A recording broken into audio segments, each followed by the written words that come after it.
Teratai itu hidup dalam air, tetapi tidak pernah basah oleh air. Keren gak? Hidup di air, tapi gak pernah basah oleh air.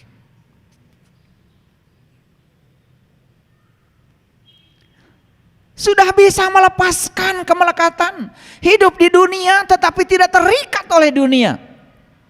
Hidup dalam keramaian, tetapi tidak terikat oleh keramaian. Hidup bersama orang-orang yang penuh dengan kebencian, tetapi dia tidak pernah membenci siapapun. Hidup bersama orang-orang yang mencintainya, tetapi tidak pernah terikat pada orang-orang yang mencintainya. Sudah selesai dengan dirinya sendiri. Itulah kesucian. Sesungguhnya awal agama itu adalah makrifatullah, mengenal Allah. Kita mengira selama ini kalau kita marah hanya untuk diri sendiri. Pada sesungguhnya saat kita marah, kemarahan kita disaksikan oleh nafas kita.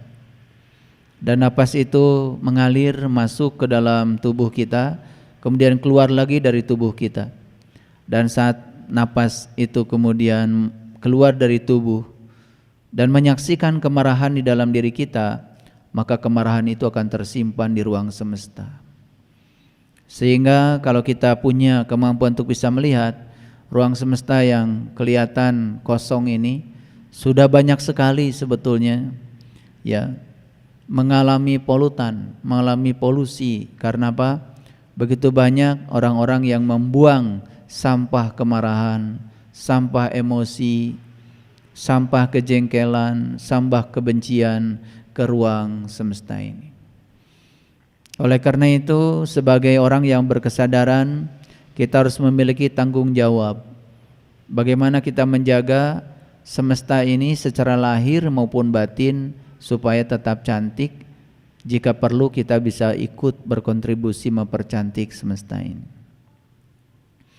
Para sahabatku, berada di kesadaran seperti itu tentu saja tidak dimiliki oleh banyak manusia.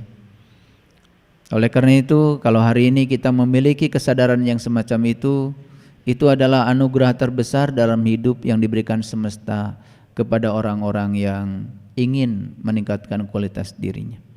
Oleh karena itu, mari kita puji Allah bersama-sama membaca hamdalah. Alhamdulillahi Rabbil Alamin. Mari kita awali kajian kita di pagi yang penuh berkah ini, seraya memohon ridho dan berkahnya. Semoga Allah membukakan pintu kecerdasan yang melampaui batas kepada kita semua, sehingga kita selalu bisa mengerti setiap pesan-pesan semesta yang dihadirkan kepada kita. Kita sapa asma Allah dengan kelembutan dan cinta seraya membaca basmalah. Bismillahirrahmanirrahim. Di kelas spiritual, di kelas kesadaran, kebanyakan yang ditemukan adalah orang-orang yang telah mengalami begitu banyak terpaan dalam kehidupan.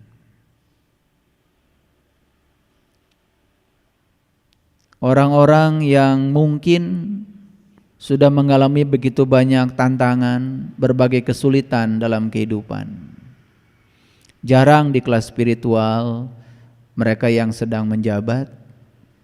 Jarang di kelas spiritual mereka yang sedang berada di puncak karir. Jarang di kelas spiritual mereka yang sedang segar bugar, lagi cantik-cantiknya, lagi ganteng-gantengnya. Jarang. Sudah jatuh sakit, berbagai macam penyakit, baru masuk kelas spiritual. Diterpa oleh berbagai macam hantaman ekonomi sampai jatuh sejatuh-jatuhnya. Rumah hilang, sawah harus terjual, ladang harus lepas, tabungan juga di bank tidak ada lagi. Bahkan hampir nyaris rumah pun tidak miliki lagi, biasanya baru masuk kelas spiritual. Kebanyakan maksud saya. Kalau yang ada di sini sih saya kira nggak beda.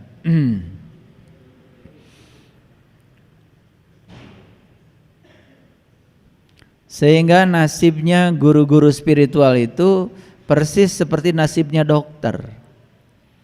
Baru diingat kalau lagi sakit. Dokter itu kan baru ditemui kalau sakit. Kalau sehat terus gak pernah ingat dokter. Sama ya, guru-guru spiritual seperti itu. Tetapi ya itulah, gak apa-apa, tidak ada yang salah kok. Orang suci hari ini mungkin juga pernah punya masa lalu. Orang jahat hari ini mungkin juga masih punya masa depan. Tidak ada yang buruk sebetulnya. Semua baik-baik saja. Dan kalau saya berbicara dengan para sahabat yang mengunjungi saya, walaupun perjalanan hidupnya berbeda, tapi kira-kira secara global ceritanya sama. Ada yang diterpa dengan masalah keluarga,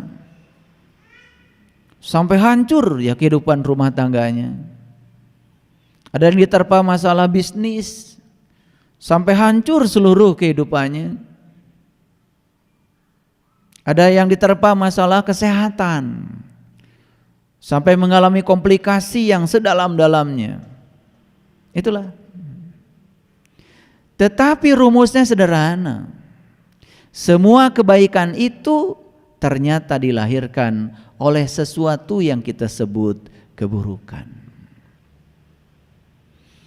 Jadi sesuatu yang kita sebut buruk itulah sebetulnya yang telah berjasa menghasilkan sesuatu yang dalam tanda kutip oleh kita disebut baik. Saya terpaksa menggunakan istilah ini dulu. Ada kebaikan, ada keburukan. Padahal sebetulnya dua-duanya juga tidak ada. Karena dua-duanya adalah sisi-sisi kebenaran. Hal yang harus dilalui dan dilampaui oleh kebanyakan orang. Dan oleh karena itu, kajian pagi ini saya akan memulai dengan belajar dari bunga teratai yang indah. Kenapa saya menampilkan gambar bunga teratai? Saya khawatir saja di ruangan ini ada yang belum pernah lihat. Saking sibuknya di dapur, saking sibuknya di kamar, saking sibuknya ya di pekerjaan, sampai setua itu belum pernah melihat bunga teratai. Jadi makanya saya tampilkan bunga teratainya supaya kalau saya bicara nyambung. Silakan lihat dulu bunga teratai yang indah ini. Indah nggak bunga ini? Apa yang bisa dikatakan dari bunga ini?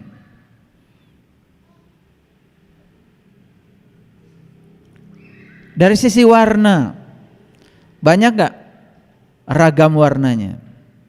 Banyak. Dari sisi kelopak, banyak gak kelopaknya? Banyak. Dan bunga teratai ini tumbuh di 3 alam. Akarnya berada di lumpur. Kemudian dia tumbuh,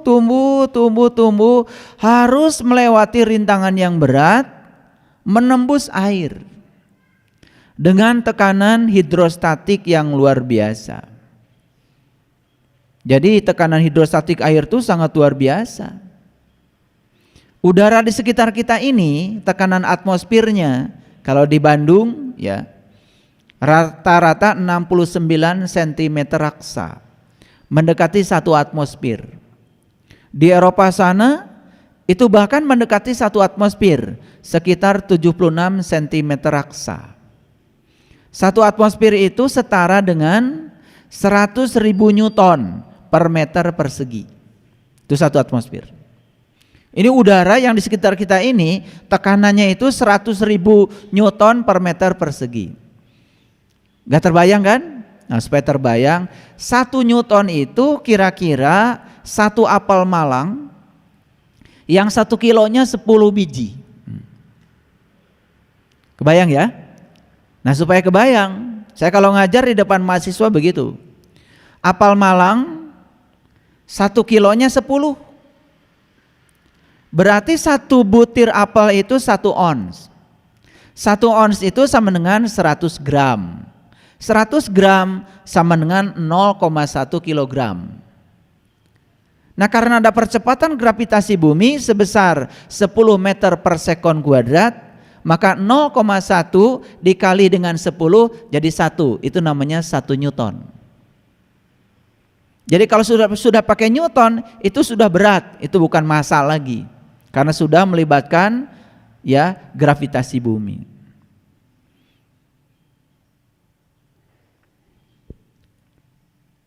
Jadi tekanan atmosfer ini 100.000 Newton per meter persegi. Artinya apa?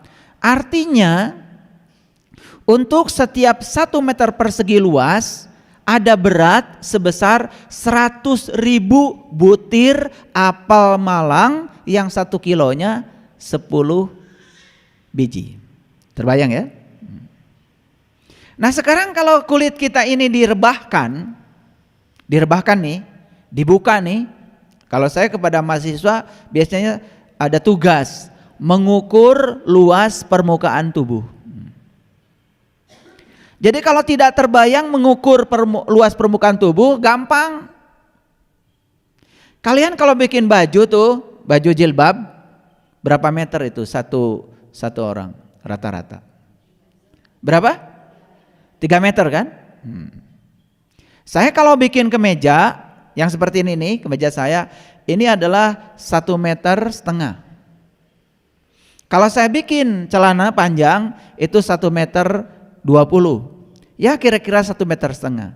Jadi total kain yang sedang dikenakan oleh saya sekarang ini 3 meter persegi. 1 meter persegi ada tekanan 100.000 Newton. Berarti kalau 3 meter persegi luas permukaan tubuh saya 3 meter persegi, berarti 3 kali 100.000 Newton.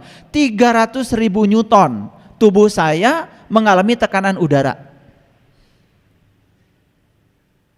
Makanya jangan heran kalau ketika kita sudah tua, kadar air dalam tubuh mulai berkurang, maka ini kan ke dalam. Ini ke dalam. Sama. Kenapa kalau sudah tua peot?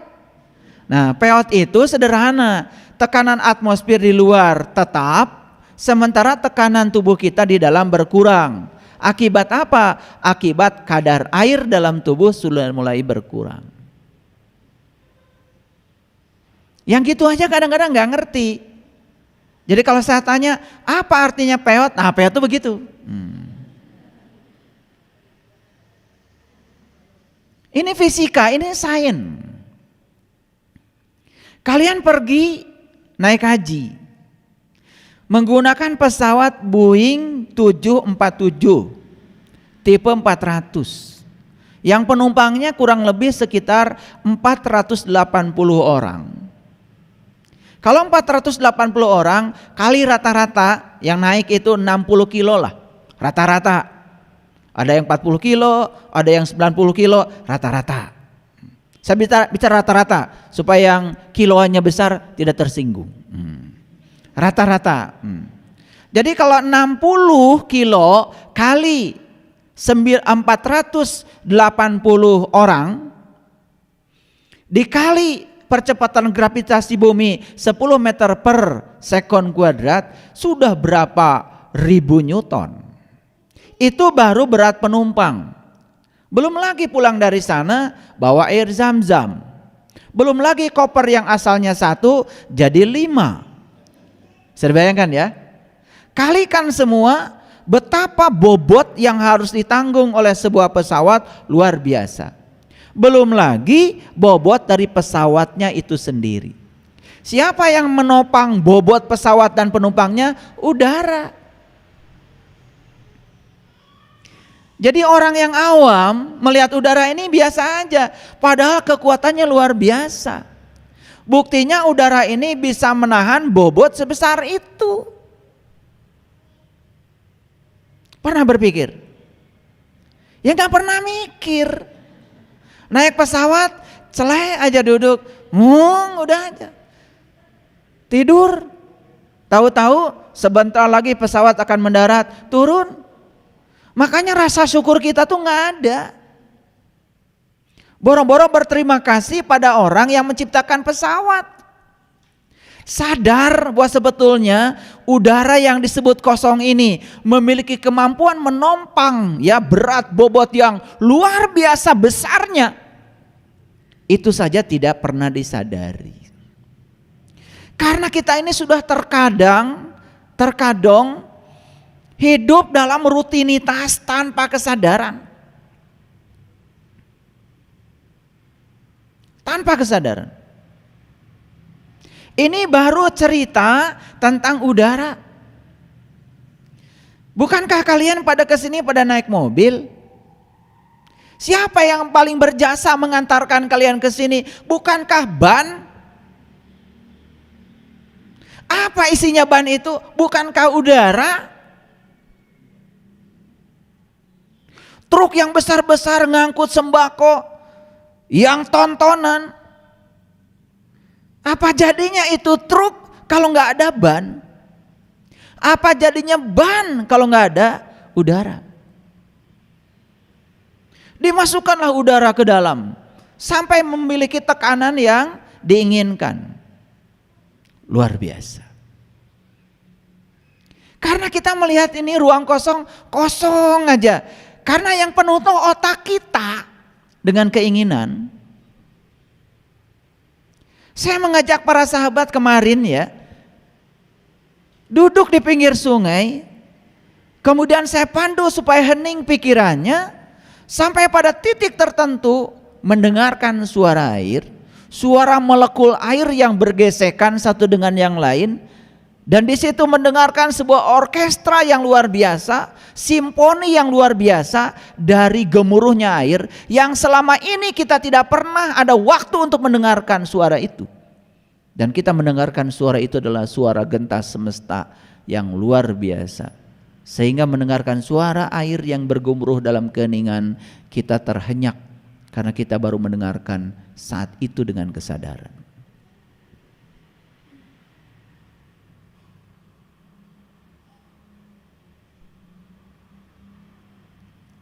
Apa yang dimaksud dengan air mendidih?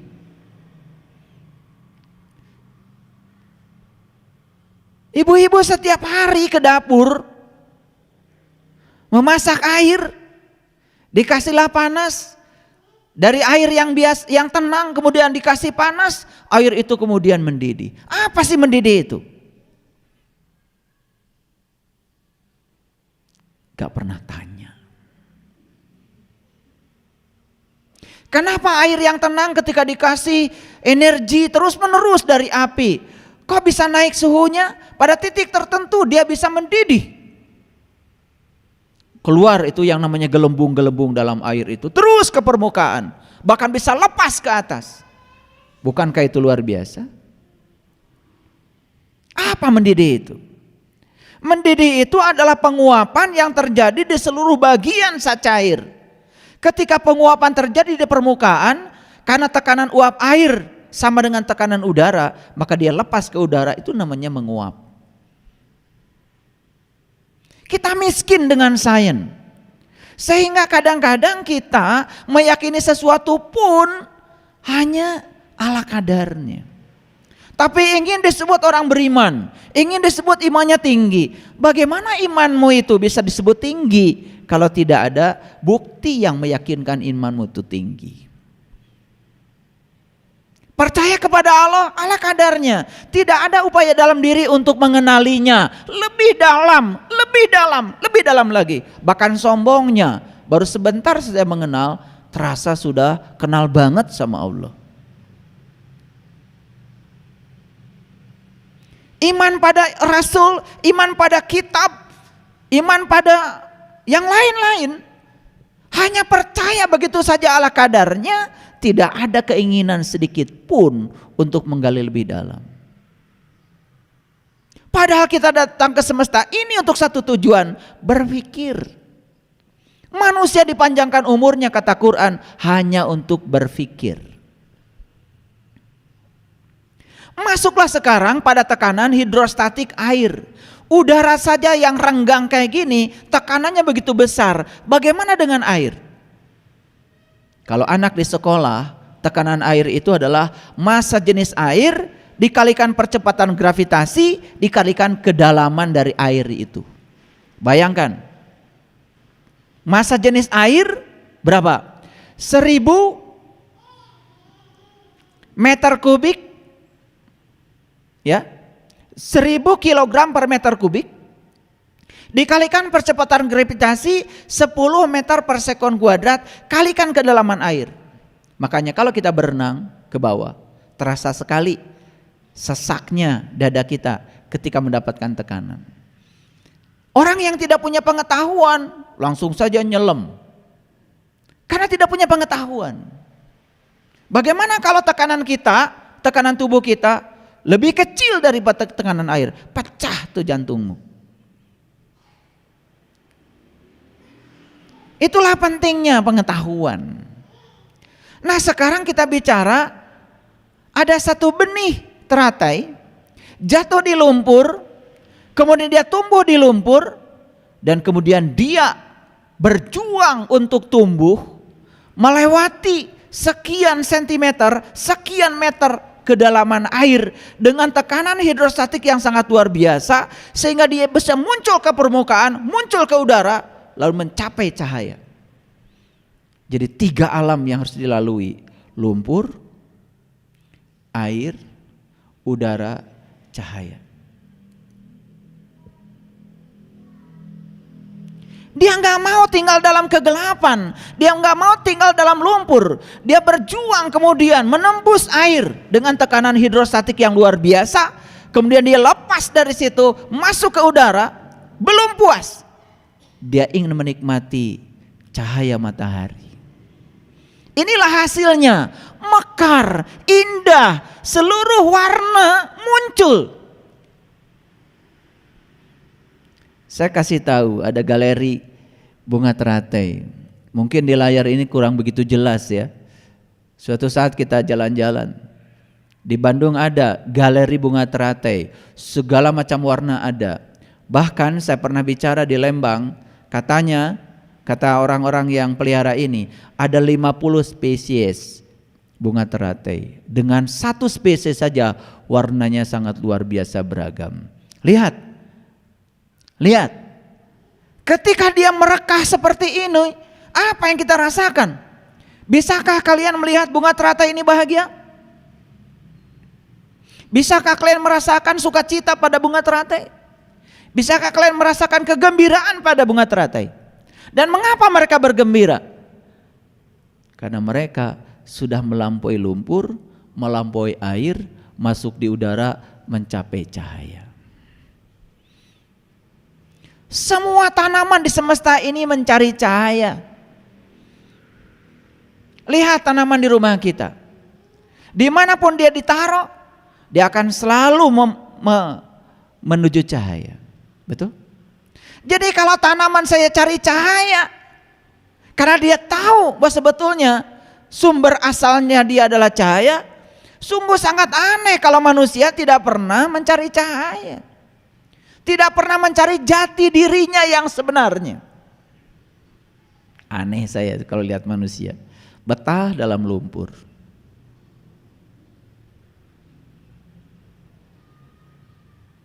Lumpur itu lambang dari kotoran. Lumpur itu lambang dari penderitaan.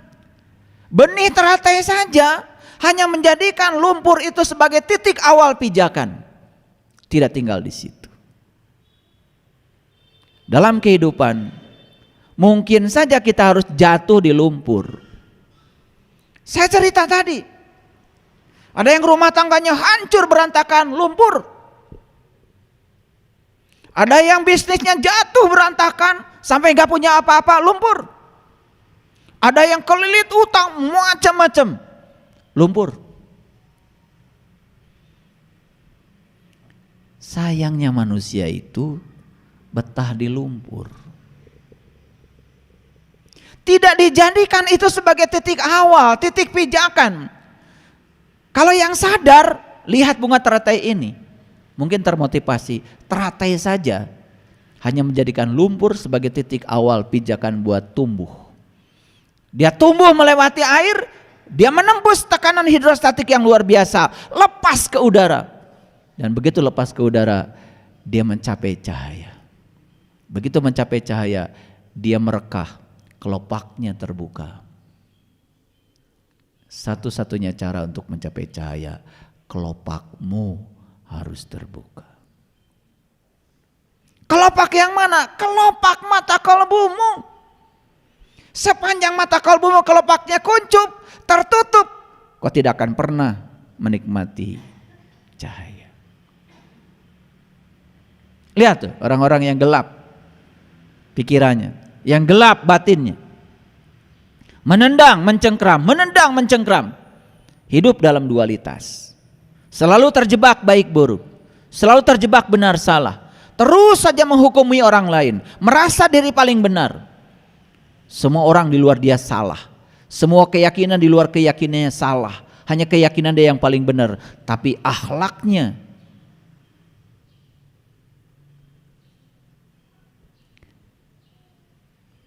mengerikan. Indikator keyakinanmu baik adalah akhlakmu. Indikator akhlakmu baik adalah caramu memperlakukan orang lain. Kalau kalian sudah bisa memperlakukan orang lain seperti kalian memperlakukan dirimu sendiri, baru akhlakmu keren. Buat diri sendiri paling banyak, buat orang lain sedikit saja. Buat diri sendiri paling bagus, buat orang lain gak peduli. Ketika antri makan, karena makanan banyak, buat diri sendiri ngambil banyak. Gak peduli di belakang kita berapa banyak mulut yang masih menganga yang perlu makanan. Itulah orang yang egois,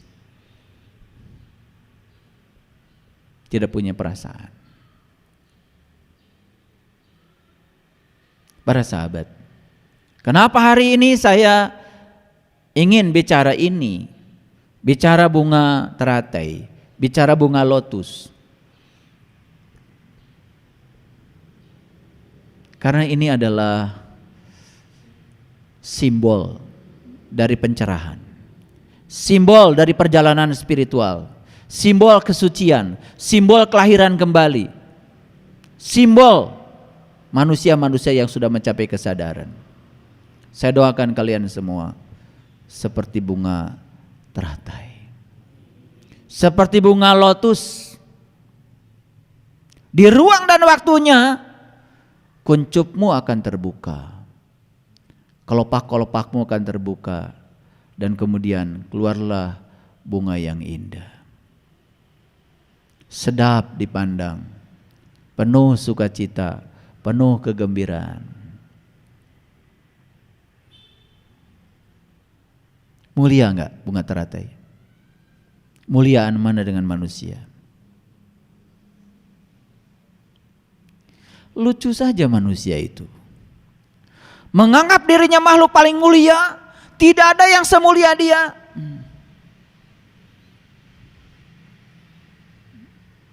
Wajahnya menakutkan, tatapannya penuh curiga, tidak ada persahabatan, keserakahannya luar biasa,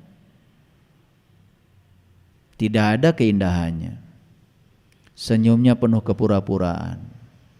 Kalau berbuat baik, itu pun karena ingin dibilang baik oleh lingkungan. Wajahnya bertopeng, wajah aslinya gak kelihatan lagi. Betul? Banyak gak manusia model kayak gitu? Tapi masih menganggap dirinya adalah makhluk yang paling mulia. Gak tahu diri.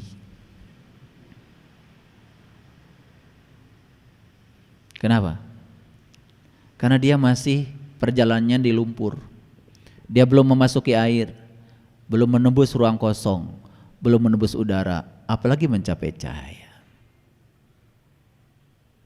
Saya lihat ya, kalian-kalian yang sudah melampaui lumpur, sudah melampaui air, dan kemudian sudah masuk ruang kosong, masuk ke kosongan dan mendapatkan cahaya.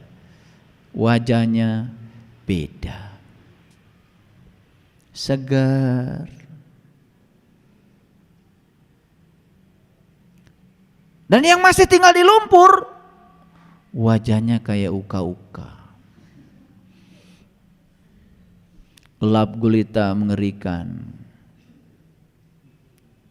Kegores dikit aja binatangnya keluar.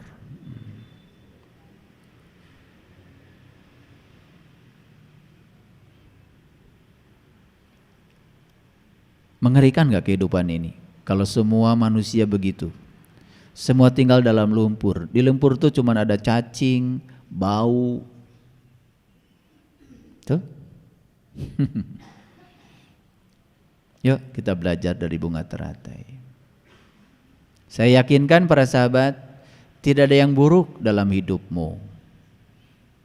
Seburuk apapun kehidupan kita di masa lalu atau masa sekarang, kita masih punya harapan untuk mencapai cahaya.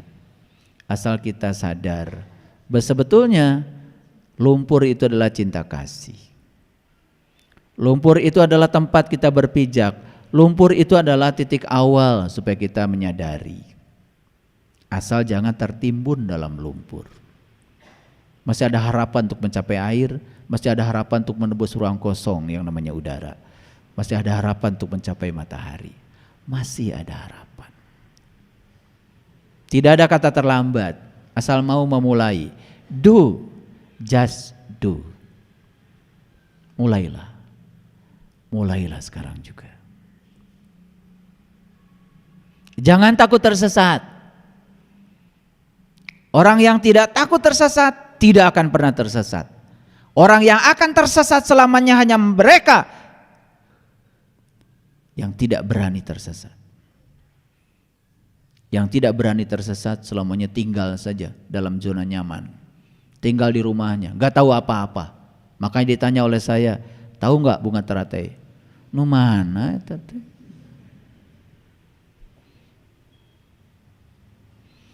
Beda antara orang berkesadaran dengan orang yang awam. Lihat bunga di taman yang tidak berkesadaran biasa aja. Lihat air mengalir yang tidak berkesadaran biasa saja. Saya lihat kemarin banyak sekali orang di tempat rekreasi di pinggir sungai. Malah mengotori sungai. Buang air, bekas air mineral sembarangan. Masak-memasak di situ pakai tenda. Dan setelah itu kemudian makan-makan dan ditinggalkan tempat itu dalam keadaan kotor. Padahal pesan leluhur kita, memayu hayuning bawon. Manusia itu harusnya menjadi pelopor yang bisa membantu semesta ini menjadi tambah cantik. Semesta yang sudah cantik harusnya dipercantik. Tempat rekreasi yang tadinya anggun, bersih, cantik, sekarang di mana-mana sudah kotor. Pantai-pantai yang dulunya anggun, cantik, bersih, sekarang sudah kotor.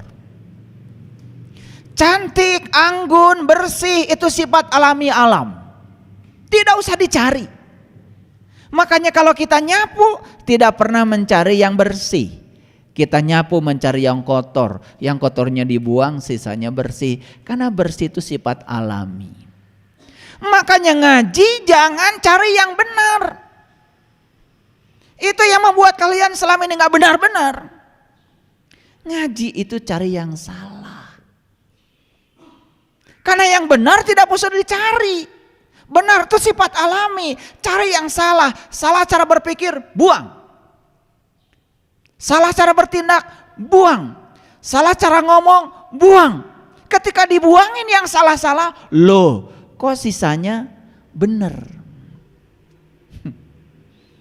Makanya kenapa ngaji gak maju-maju, habis cari yang benar, cari yang salah kalau ngaji. Karena tujuan ngajinya udah kebalik, ya sudah, hasilnya juga kebolak. Betul? Indah gak bunga teratai ini? Indah. Coba lihat ya, ada warna ungu, ada warna merah, ada kuningnya di tengah, betul? Ada warna hijaunya. Betul? Ini saya kasih tahu. Saya ucapkan selamat dulu deh buat kalian yang sudah bisa melihat bunga teratai dalam dirimu. Seluruh warna ini yang tidak bisa saya ceritakan ada dalam dirimu. Itu teratai sejati. Itu jiwamu yang sudah tersinari oleh ruh ilahi, yang sudah menyatu dengan nur ala nur, warna-warni.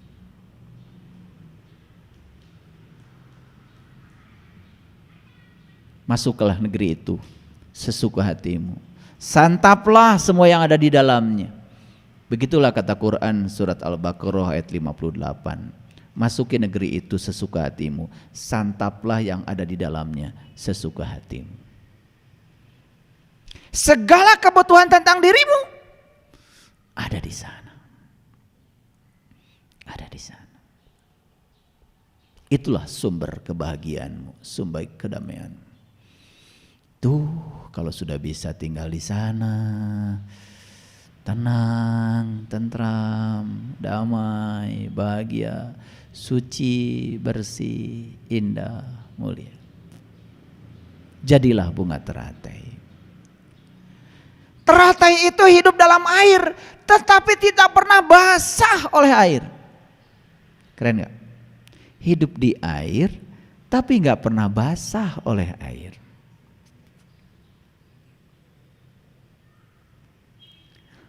Sudah bisa melepaskan kemelekatan. Hidup di dunia tetapi tidak terikat oleh dunia.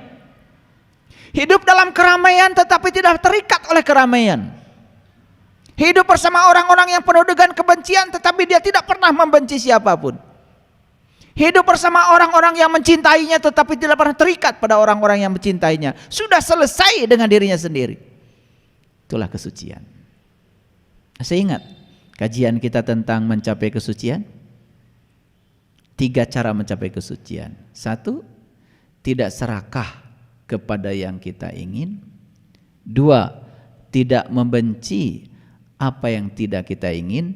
Yang ketiga, batinnya sudah terbebas dari kegelapan batin. Itulah kesucian. Makanya lihat orang suci tentu saja tidak bisa dilihat dari pakaiannya. Pakaian putih model kayak gini gampang kok, tinggal beli di pasar. Ganti pakaian dari warna merah ke putih gampang kok, di lemari sudah tersedia. Tapi kesucian yang sebenarnya adanya di sini, di pikiran. Ketika pikiran sudah bisa menerima semua apapun, tidak ada resistensi lagi. Yang diinginkan, yang tidak diinginkan diterima dengan cara yang sama. Disitulah mulai orang mencapai kesucian. Makanya orang suci gak pernah usil, gak pernah komentar, selalu memaafkan, dan dia biarkan semuanya apa adanya. Itu kesucian. Yang suka berisik itulah orang kotor. Yang kotor tuh berisik, dikit-dikit komentar, dikit-dikit usil. Beda dengan dirinya dianggap salah, yang tidak sama dengan dirinya dianggap sesat. Itulah orang kotor, yang menganggap dirinya selama ini suci.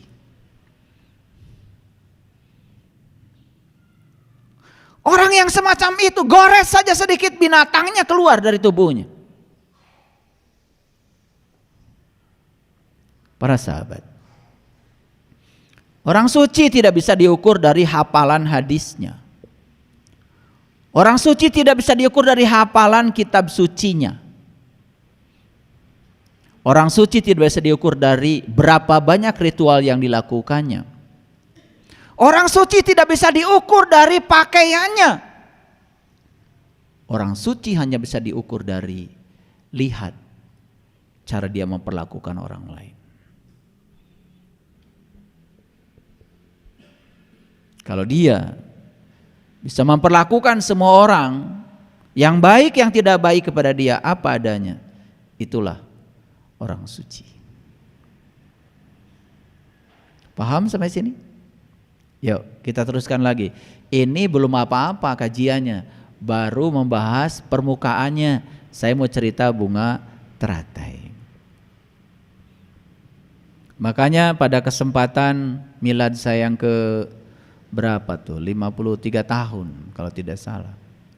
Ada sahabat yang memberikan gambar bunga lotus. Sampai sekarang saya pajang di ruang utama di rumah saya. Nggak tahu dia itu ngasih bunga lotus sama saya ngerti artinya bunga lotus apa tidak. Yang penting begitu dia kirim bunga lotus, itu hadiah terindah bagi saya.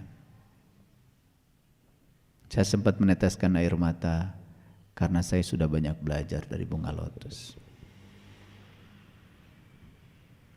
Baik, kita lihat sekarang. Bunga lotus itu daunnya kotak apa lingkaran? Lingkaran. Ka'bah kotak apa lingkaran? Kotak. Orang mengelilingi Ka'bah geometrinya kotak apa lingkaran? Ka'bahnya kotak. Tapi mengelilingi Ka'bah gak boleh kotak, tapi harus lingkaran. Ada gak ban bentuknya kotak? Bisa kebayang gak kalau ban sepeda motormu, ban mobilmu kotak? Kebayang gak?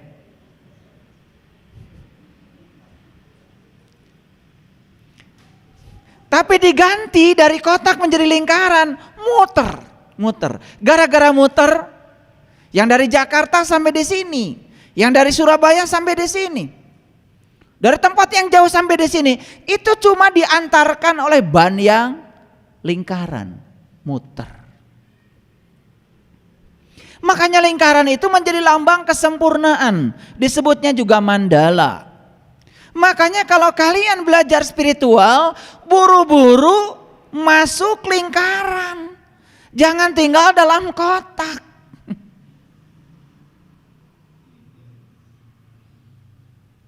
Karena kotak itu membatasi, kotak itu rigid, kotak itu kaku. Makanya orang yang beragama diam dalam kotak, merasa kotaknya saja paling benar, gak kemana-mana. Emang kotak? Kotak kan gak bisa kemana-mana, betul gak? Coba kotak. Di rumah kita ada kotak, cicing. Itulah kotak.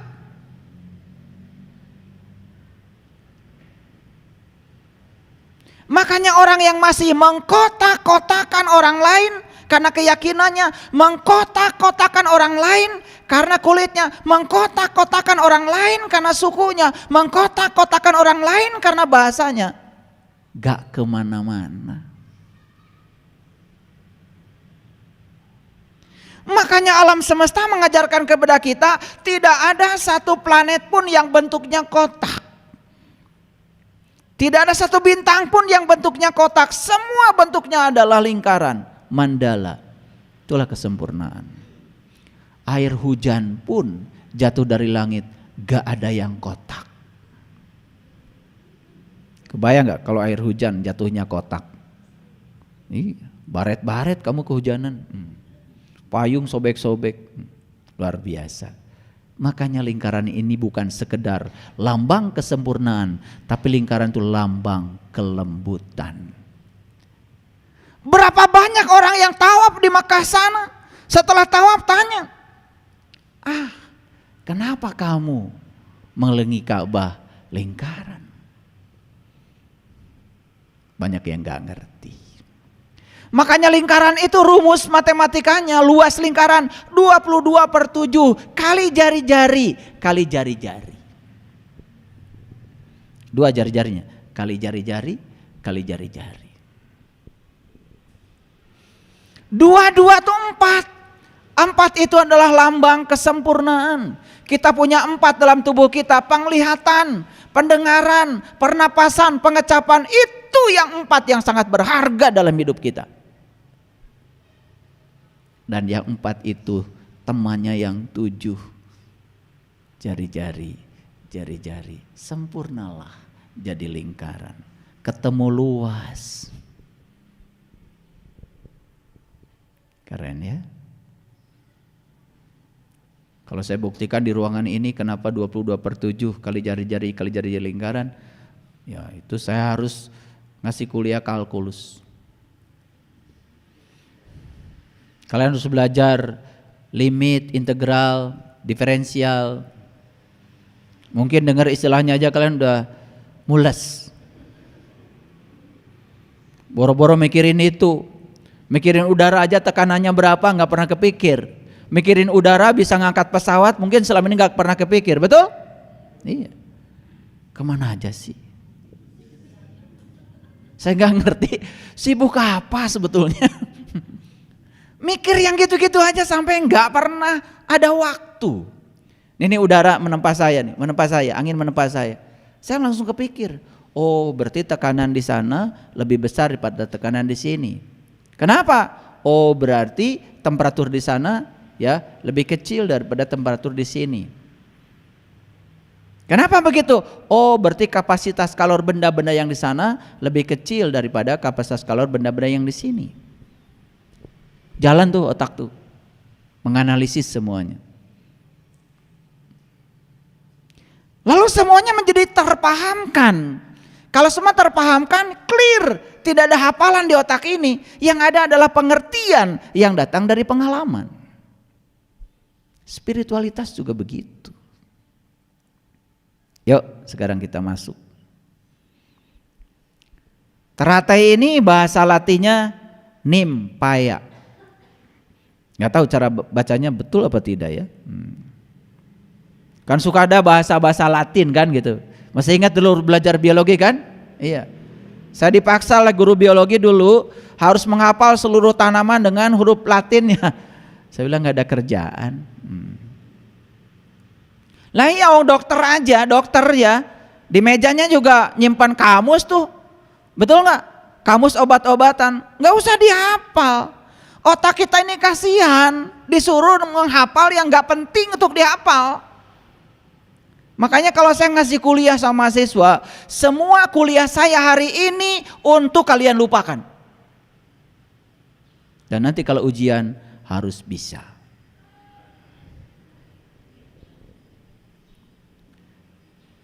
Tertawa mahasiswa karena nggak ngerti omongan saya. Dilupakan itu artinya bangun pengertian. Kalau ngerti akan ingat dengan sendirinya daripada ingat tapi nggak ngerti. Itu namanya apal cangkem. Tahu cangkem? Apal cangkem itu apa tapi nggak dapat manfaat dari hafalannya. Orangnya hafal jujujan ya kitab suci tapi nggak ngerti, tidak dapat manfaat dari sana, itu namanya apal cangkem. Makanya kalau apal cangkem paling juga kalau jadi juara pil dacil.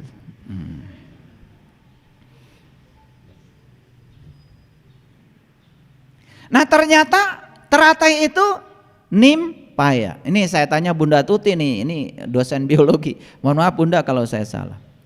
Nama genusnya itu adalah tanaman air dari suku Nymphaeaceae. Nama juga huruf Latin. Kita jadi pusing bacanya. Nah bahasa Inggrisnya dikenal water lily. Bahasa Inggrisnya. Nah di Indonesia teratai juga digunakan untuk menyebut ya tanaman genus Nelumbo atau disebut juga lotus. Nah makanya saya menyebut tadi lotus itu sebetulnya teratai. Jadi pada zaman dulu orang memang sering mencampur adukan antara tanaman Nelumbo seperti seroja dengan genus Nymphaea atau teratai. Jadi bunga teratai ini ya terdapat di permukaan air ya, dia tidak mengapung di permukaan, tidak mengapung di permukaan, sadar nempel di permukaan air. Kelopaknya ada yang merah ya, ada yang putih ya, ada yang kuning dan daunnya berbentuk lingkaran. Sudah dibahas tadi ya. Kenapa lingkaran? Karena lingkaran adalah lambang kesempurnaan. Dari situ saja kita sudah dapat banyak pelajaran. Apa sih pesan spiritual yang mau saya sampaikan? Ini penting sekali. Tapi mari kita kenali dulu. Jadi teratai ini adalah tanaman yang tumbuh di permukaan air. Dan airnya harus tenang. Betul? Biasanya kan di telaga-telaga, di danau-danau tumbuhnya ya. Di sungai nggak ada. Di sungai nggak ada. Ya, teratai itu di air yang tenang, air yang diam. Bunga dan daunnya terdapat di permukaan air.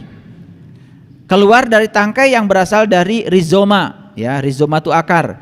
Rizomanya, akarnya ada di lumpur. Jadi akarnya di lumpur, kemudian tangkainya di air, dan itunya kelopak bunganya sudah sampai di permukaan air.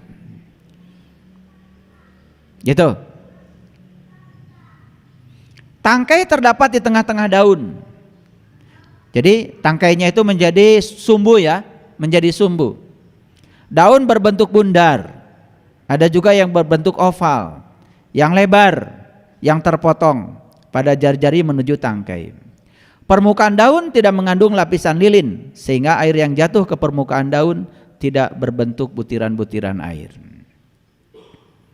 Jadi ada sekitar 50 spesies teratai. Apa keunikan dari bunga teratai? Teratai itu merupakan tanaman air yang unik. Apa uniknya? Teratai ya yang tumbuh di air yang sangat berlumpur. Semakin coklat, semakin keruh tempat tumbuhnya, justru warna bunganya semakin cemerlang. Keren ya? Semakin coklat, semakin kotor tempat tumbuhnya, tetapi bunganya semakin cemerlang.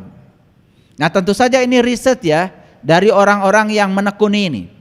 Bisa mengatakan ini kan karena hasil pengamatan, betul? Nah, jadi kalau teratai itu makin kotor, makin coklat tempat tumbuhnya, malah dia semakin cemerlang bunganya. Yuk manusia. Makin semrawut keluarganya, makin cemerlang gitu wajahnya. Atau makin hancur. Makin semrawut kehidupan ekonominya, makin cemerlang gitu wajahnya. Jadi ini ada kebalikan yang luar biasa dibandingkan teratai dengan manusia. Makin keruh, makin berlumpur, makin coklat, bunganya makin cantik dan cemerlang, makin bersih. Nah, harusnya manusia seperti itu. Makin kotor tempat kita tumbuh, makin semrawut tempat kita tumbuh, harusnya kita makin cemerlang. Kenapa kita tidak seperti itu? Karena kita tidak mengerti kenapa kita ada di situ. Nabi Muhammad itu adalah benih teratai yang indah. Diturunkan di tempat yang jahiliyah. Diturunkan di tempat yang sangat keras, gurun pasir. Di situ kehidupan sangat sulit. Tapi beliau berhasil menjadi teratai yang indah. Dan hampir semua orang-orang suci memilih untuk tinggal di tempat yang kotor, di tempat yang coklat, yang keruh. Kenapa? Mereka tahu kalau tempat itu adalah tempat untuk tumbuh kebijaksanaannya dengan baik. Dan orang-orang yang hidupnya penuh dengan ketakutan, boro-boro dihidupkan di lumpur, dihidupkan di air yang bersih pun malah mengotori air. Makanya berulang kali saya katakan orang yang baik karena kesadarannya, bukan baik karena ingin dipandang baik oleh orang lain, tidak pernah memilih surga tempat tinggalnya. Kenapa? Orang baik yang baik dari kesadarannya, dimanapun dia tinggal, tempat itu berubah menjadi surga. Bahkan neraka pun, kalau dia hadir di sana, neraka pun bisa berubah menjadi surga karena kehadirannya. Itulah tandanya orang baik yang datang dari kesadarannya. Orang yang baik berpura-pura baik, dari sekarang terus saja yang dibicarakan adalah surga tempat tinggalnya, tempat istimewa buat dia, padahal gak ada kebaikannya.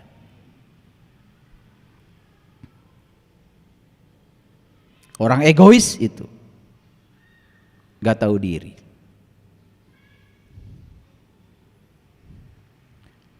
Bahkan dia belum pernah ke surga pun menjanjikan orang lain untuk pergi ke sana.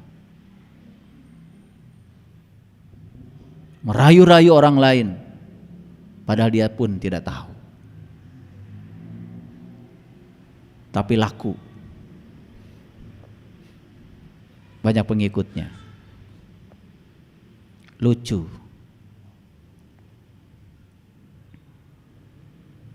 Jadi teratai itu semakin kotor tempat tumbuhnya, semakin cemerlang bunganya.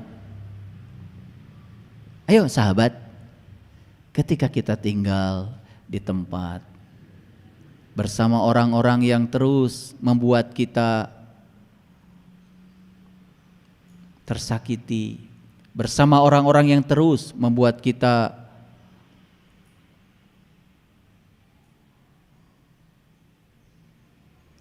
harus menghadapi tantangan yang luar biasa, sadar itu lumpur tempat kau tumbuh agar kau menjadi bunga yang cemerlang.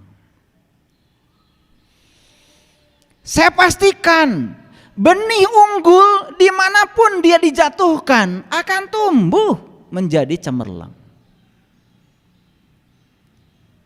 Jadi sebetulnya kalau kita sebelum mencapai kesadaran ini pernah tinggal di sini, pernah mengalami ini, pernah mengalami itu, pandanglah itu. Itu adalah titik awalmu untuk membuat kau tumbuh cemerlang. Jadi dengan sudut pandang yang semacam itu, apa yang salah? Tidak ada yang buruk. Bagi bunga teratai, lumpur sama baiknya dengan air, air sama baiknya dengan udara, udara sama baiknya dengan sinar matahari. Bagi dia semua adalah perjalanan. Saya sering berulang kali mengatakan tidak ada masa lalu yang buruk. Seburuk apapun masa lalu menurut pikiranmu, bukankah masa lalu yang telah berjasa mengantarkan kita ke hari ini? Di sini, saat ini, sekarang. Ada yang pernah disakiti oleh pasangannya. Ada yang pernah ditipu oleh kerabatnya. Ada yang pernah difitnah nama baiknya. Lumpur-lumpur tempat kalian mengalami titik awal untuk tumbuh. Gak ada yang salah. Semua baik-baik saja. Itu adalah cinta kasih semesta supaya kalian tumbuh. Belajar sabar harus ada orang yang tidak sabar supaya tumbuh kesabaran. Belajar baik harus sama orang yang tidak baik supaya tumbuh cinta kasih. Kalian tidak akan pernah sukses belajar baik sama orang baik. Dan kalau kalian mencintai orang baik yang baik pada kalian, biasa. Dan kalau kalian sudah berhasil mencintai orang yang tidak baik padamu, menjengkelkanmu, mensakitimu terus menerus, dan kau bisa mencintainya dan menerima dia apa adanya, kau akan berubah menjadi manusia baik dan istimewa. Jadi sekarang orang-orang yang disebut tidak baik itu lumpur, bukan? Lumpur? Untuk apa? Untuk kau tumbuh. Orang-orang yang menyakitimu itu lumpur, bukan? Lumpur. Untuk apa? Untuk kau tumbuh. Bisnis-bisnismu yang kemudian gagal, hancur semuanya, lumpur, bukan? Lumpur. Untuk membuatmu tumbuh.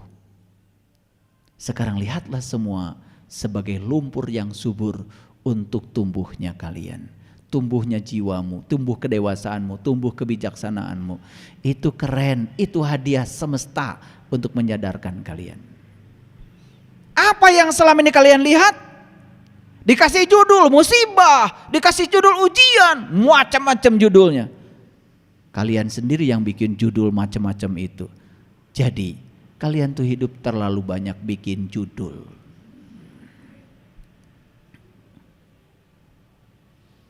Yang bikin judul kamu, yang pusing kamu, yang menderita kamu, udah gitu nyalahin Tuhan. Ketika ditanya sama tetangga, ibu kenapa murung? Saya lagi dapat ujian dari Allah. Kata Allah, emang gue pikirin, emang lu mahasiswa gue? Apa pentingnya Allah ngasih ujian sama kamu? Gak penting.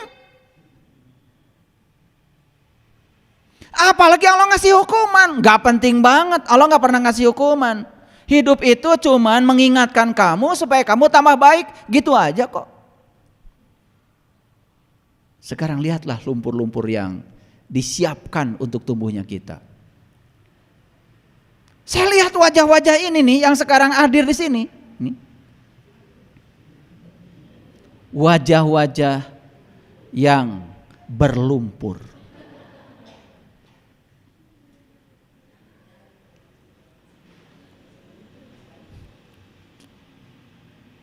Oh enggak, ada yang sudah jadi tangkai. Ada juga yang sudah jadi kelopak, udah belum terbuka kelopaknya. Ada juga yang sudah terbuka kelopaknya yang sudah mendapatkan cahaya. Ada juga. Terus terang aja saya bicara begitu. Karena kelihatan kok semuanya. Ada yang masih di lumpur, ada yang sudah jadi tangkai kecil. Ada yang sudah tangkainya panjang melewati air. Ada yang sudah menjadi kelopak, wah keren, tapi belum terbuka, masih nutup. Kenapa tidak terbuka? Menunggu waktunya. Kapan dia akan terbuka? Tepat saat kau bisa menerima baik buruk apa adanya, kelopakmu akan mekar dan sinar akan datang. Kan banyak yang tanya sama saya, ayah, kok saya kan ngaji udah lama, tapi kelopaknya kuncup terus. Kurang nutrisi. Jadi lumpurnya itu kurang nutrisi. Berarti harus ditambah nutrisinya. Lumpurnya harus lebih kotor lagi. Nah, setelah nyungsep, habis segalanya. Ada yang habis segalanya itu. Dulu dia pejabat di sebuah BUMN. Disayangi anak istrinya, keluarganya. Sampai anak-anaknya sekarang gak peduli lagi sama dia. Dia tinggal sebuah kontrakan yang sempit sendirian. Tetapi saya udah kasih ilmunya. Gak apa-apa sendirian. Yang penting tidak kesepian. Wah, tambah pusing aja dengan saya, betul gak? Bisa gitu sendirian gak kesepian? Bisa, karena Allah bersamamu, lebih dekat kepadamu daripada urat nadi lehermu. Bersama Allah tidak pernah kesepian. Sendiri tetapi tidak sendirian. Ulangi, sendiri tetapi tidak merasa sendirian. Itulah yang disebut dengan pencerahan. Bukankah kita asalnya sendiri? Dan kita akan kembali sendiri. Ayo, hiduplah dari sekarang sendiri tanpa merasa sendirian. Pada akhirnya kalian akan sendiri. Pakai hidup pengen bareng-bareng terus. Lihat orang yang ingin bareng-bareng terus, hidupnya bergantung pada orang lain. Bahagia saja masih menunggu orang. Kalau semua sahabat-sahabat saya datang pasti bahagia, nggak usah, bahagia saja pasti sahabatmu datang. Pintar dikit tuh. Bahagia saja pasti sahabatmu akan datang.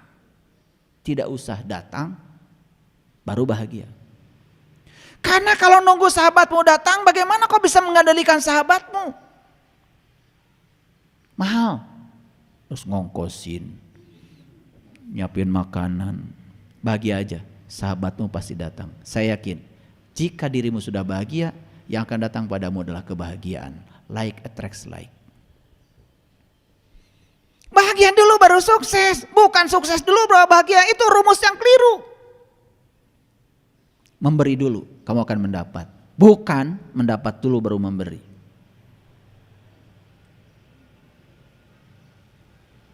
Jadi bunga teratai ini menurut para ahli, putihnya bunga teratai lebih putih.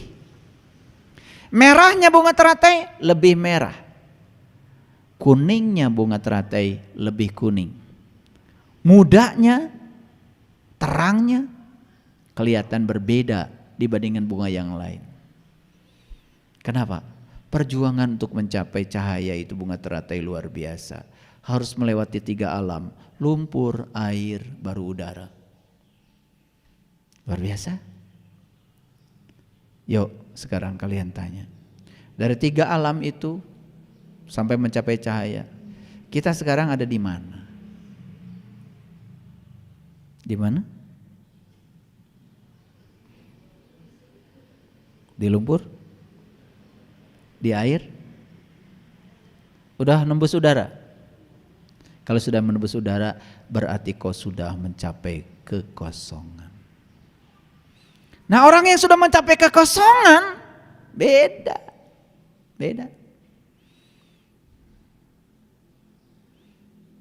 Kosong, gak tahu apa-apa, gak bisa apa-apa, tidak punya apa-apa, bahkan tidak merasa dirinya siapa-siapa. Kosong. Duduk di mana aja gak masalah, tidur di mana aja gak masalah, parkir mobil di mana saja tidak masalah. Lihat orang yang merasa dirinya paling penting, parkir aja pusing. Saya lihat di kampus saya udah mulai sekarang aneh-aneh. Ini parkir pejabat ini, padahal dia nggak pernah datang ke kampus. Tempat parkirnya dihalangin pakai pelang. Ini ketololan itu. Padahal dia juga nggak datang. Itu tempat kalau tidak dikasih pelang, berapa mobil yang bisa parkir di situ? Dia merasa seakan-akan kampusnya punya dirinya. Tolol.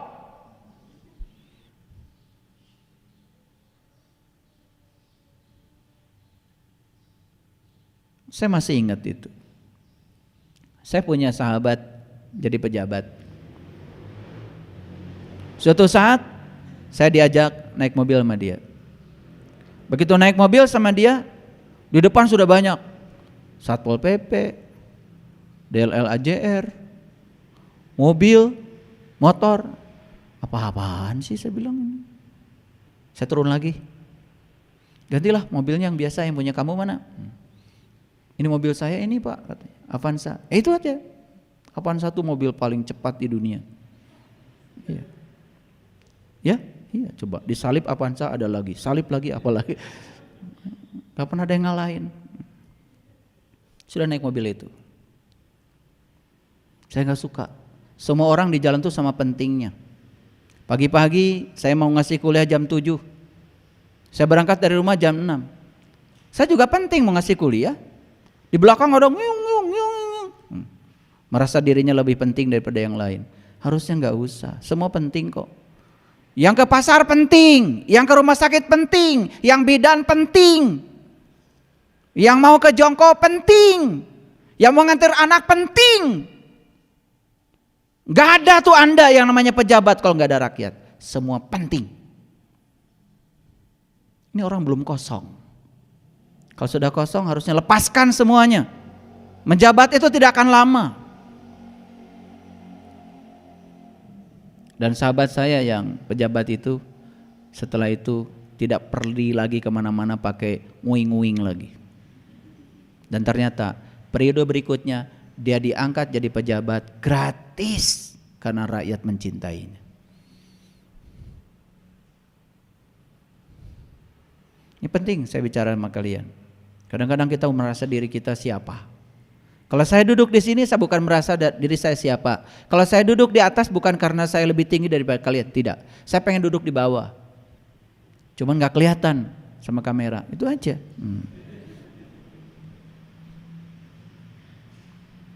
Dan saya juga tidak penting, karena saya tidak akan bisa bicara kalau tidak ada yang mendengar, betul? Itu. Yang mendengar penting, yang bicara juga penting. Tidak ada yang lebih penting. Jangan menganggap yang ceramah lebih penting daripada yang dengar. Tidak.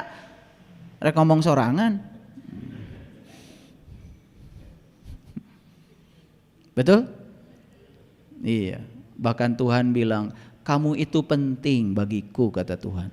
Kenapa? Kalau tidak ada kamu juga tidak ada Tuhan.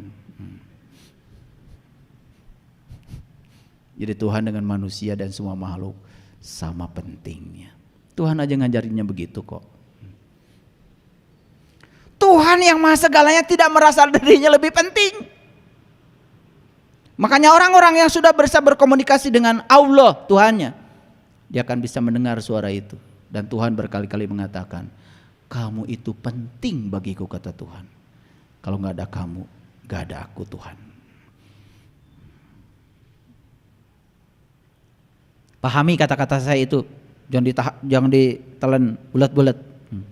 Kunyah-kunyah dulu, nanti kaburayan. Kalau saya ngomong kunyah-kunyah dulu. Kadang-kadang ada bagian tertentu yang saya bicara tidak terlalu detail, karena saya ingin kalian berpikir. Karena kalau terlalu jelas saya menjelaskan, malah jadi nggak jelas. Ya kan? Iya. Kenapa kelelawar tidak bisa melihat di siang hari? Terlalu jelas. Makanya terlalu jelas itu bahaya, malah jadi tidak jelas. Jadi saya batasi, saya ngajar supaya tidak terlalu jelas, karena bahaya ntar jadi tidak jelas. Nah, teratai itu menjadi lambang kesucian. Mengerti sekarang lambang kesucian? Karena apa? Makin kotor tempat tumbuhnya, malah dia makin cemerlang. Beda dengan manusia. Makin kotor tempat tubuhnya, makin buram.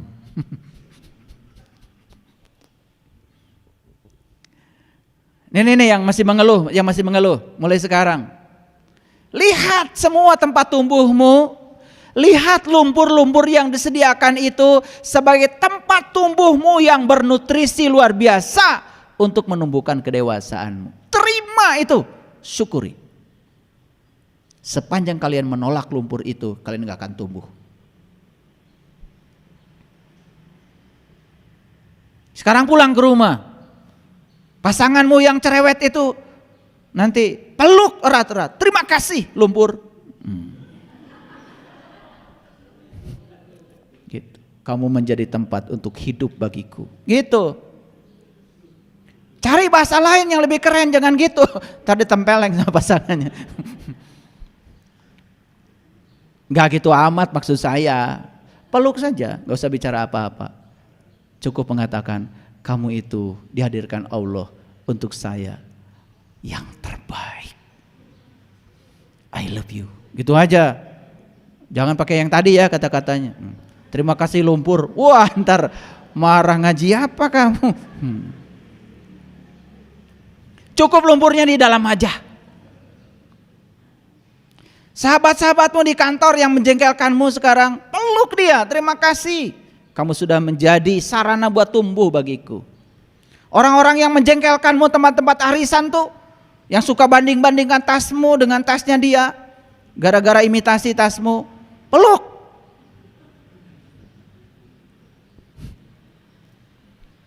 Dibicarakan tas aja udah baperan. Kan LV itu LV, Louis Vuitton. Ada yang asli, ada yang palsu. Gak apa-apa, yang penting isinya. Asli gak ada isinya buat apa?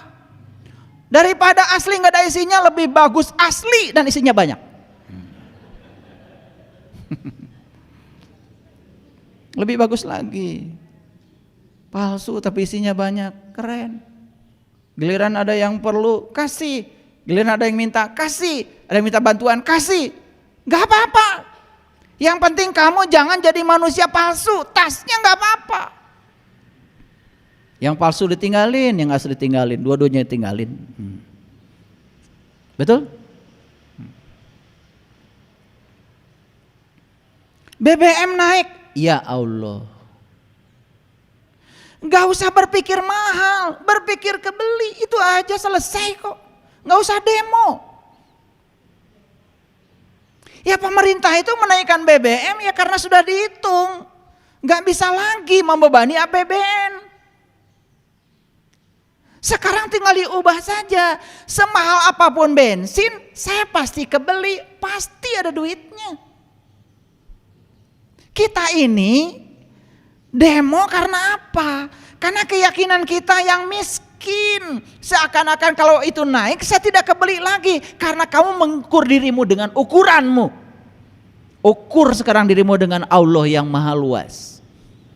Makanya saya sering mengajarkan kalau kalian pergi ke toko sepatu lihat sepatu mahal, jangan berpikir mahal, berpikir kebeli. Pasti bisa beli. Paham maksud saya? Makanya kalau di rumah ada yang ngomong, orang kerja di rumah, "Bapak, nog naik, aya keneh eta nu ngajual nog." "Aya, Pak." Jep. Nu penting mah nu jualan nog aya keneh.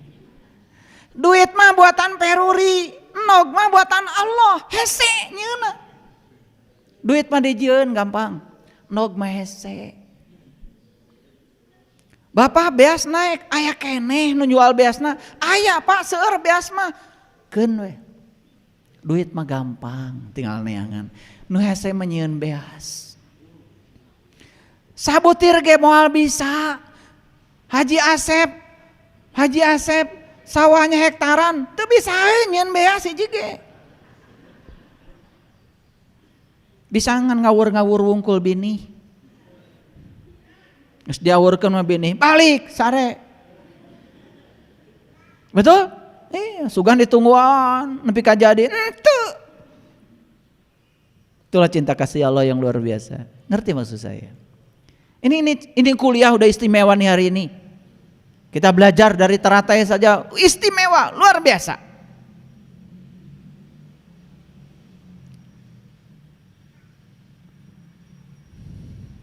Jadi kalau apa-apa naik, apa-apa mahal, nggak usah dipikirin, nggak usah. Makanya ada suami yang sangat sayang sama istrinya. "Ibu, sekarang harga-harga naik, BBM naik, biarin aja. Nggak usah khawatir. Kenapa? Karena uang belanja dari saya tidak naik." Tenang aja, masih ada yang tidak naiknya kan? Iya. Itu suami yang sayang begitu, ya. Semua naik, dia nggak naikkan.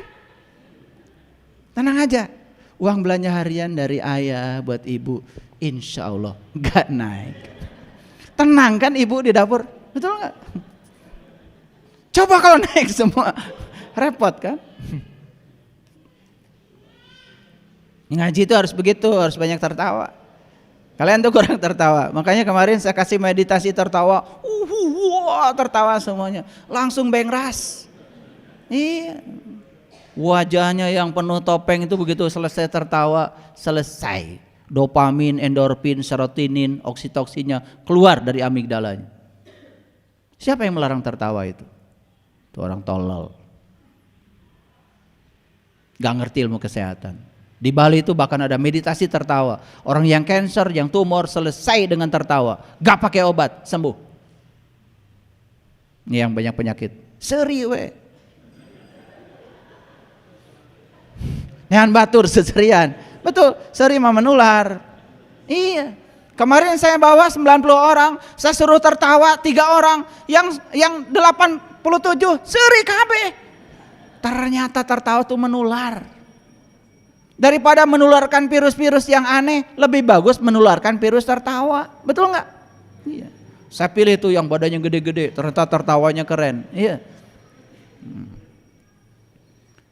Dan kemarin saya tanya, gimana kamu udah tertawa? Kok lega ya? Tuh kan, murah.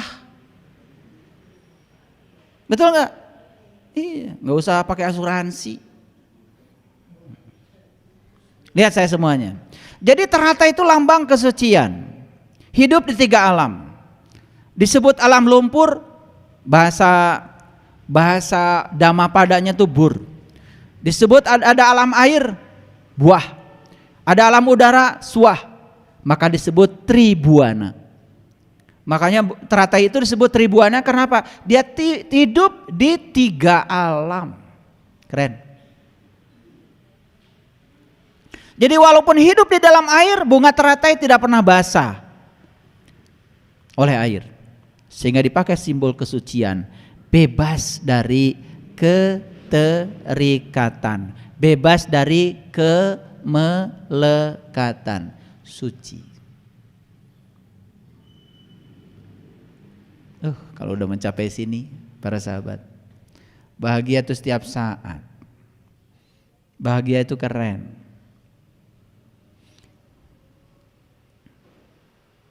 Keren. Hidup itu penuh dengan sukacita, cinta, kegembiraan. Aduh, kalau sudah tahu ilmunya. Ya. Kalian tuh terlalu sibuk itu belajar metode Iqra.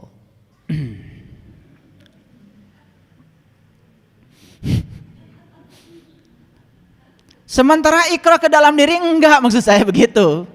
Iqra itu di Quran perintahnya bukan yang itu. Bukan yang itu. Iqra kitabaka kafa binafsika al-yauma. Iqra, bacalah kitabmu. Jadi yang selama ini kalian baca itu keliru. Harusnya yang dibaca tuh kitabmu.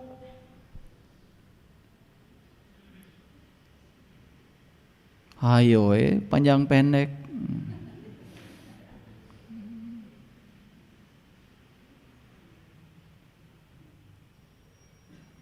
Alhamdulillahi Rabbil alamin.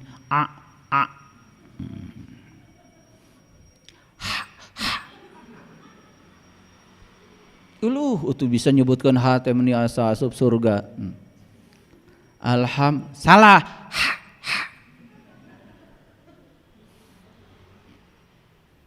Kalian tuh terlalu sibuk dengan itu. Bisa dikit aja besok langsung buka pondok pesantren, bikin rumah tahfidz. Sekarang ini kita butuh pengamal Quran, bukan penghafal. HP geus apaleun Quran. Komputer saya nih hafiz 30 juz. Ini komputer saya, coba saya tanya. Tuh keluar 30 juz. Iya. Saya tanya, tolong cari pagi dan petang. Nih, udah saya tulis ini, pagi dan petang. Klik, tuh keluar. Quran surat Al-Mu'minun ayat 46, Quran surat Al-An'am 52, Quran surat Al-A'raf 205, Quran surat Al-Ahzab ayat 1, surat Hud 114, Ar-Ra'd surat ayat 15, Al-Mu'min ayat 55, Al-Fat ayat 9, Al-Imran ayat 41. Gancang. Coba kalau otak manusia yang bilang hafiz Quran 30 juz, tanya pagi dan petang di surat apa saja, liureun. Betul nggak? Komputer saya dari sejak saya beli hafiz. Komputer saya, HP saya dari sejak beli apal deh. Ya. Sekarang itu kita belajar itu kadang-kadang membuang-buang energi, terus aja mengingat, menghafal. Sekarang itu zamannya tangkap maknanya. Bismillahirrahmanirrahim, apa isinya? Gimana cara mengimplementasikannya? Praktekkan, apa hasilnya buat saya? Oh ternyata begitu saya mengerjakan sesuatu atas nama Allah dan saya merasa sebagai kepanjangan tangan Allah, hasilnya berkah tak terbatas. Begitu saya bekerja atas nama saya, pengen dapat gaji dan uang, saya mendapatkan apa yang saya pikirkan, tidak tanpa batas. Oh bedanya beda banget ya. Tuh Bismillahirrahmanirrahim kalau diimplementasikan, coba diapal. Hayo bolak-balik ngapalkeun. Duit teu boga, tas palsu. Aduh.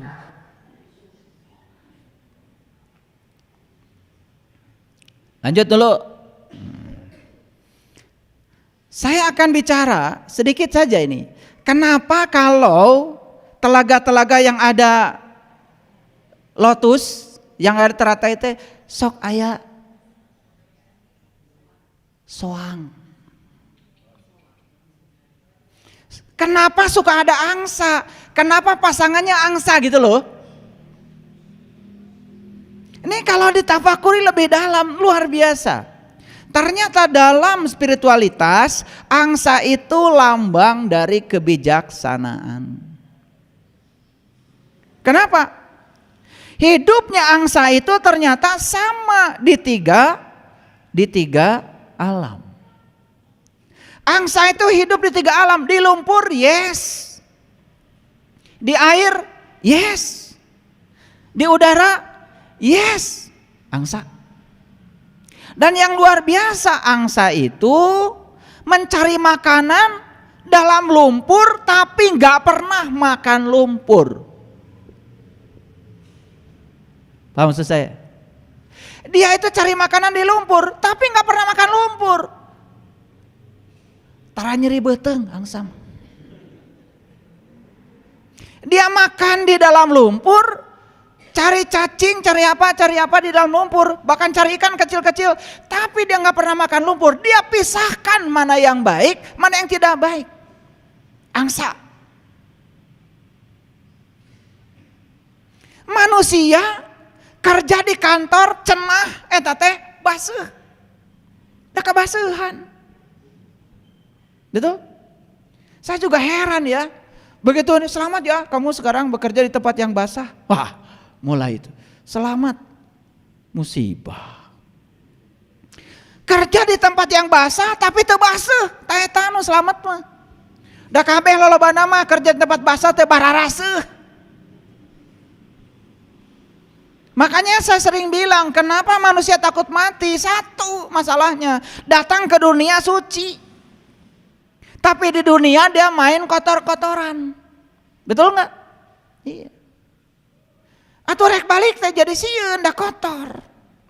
Sama kayak anak kecil, pagi-pagi dimandikan. Cucu saya tuh, pagi-pagi dimandikan. Bedakin, kasih wangi-wangi. Kasih baju yang paling bagus, bersih bajunya.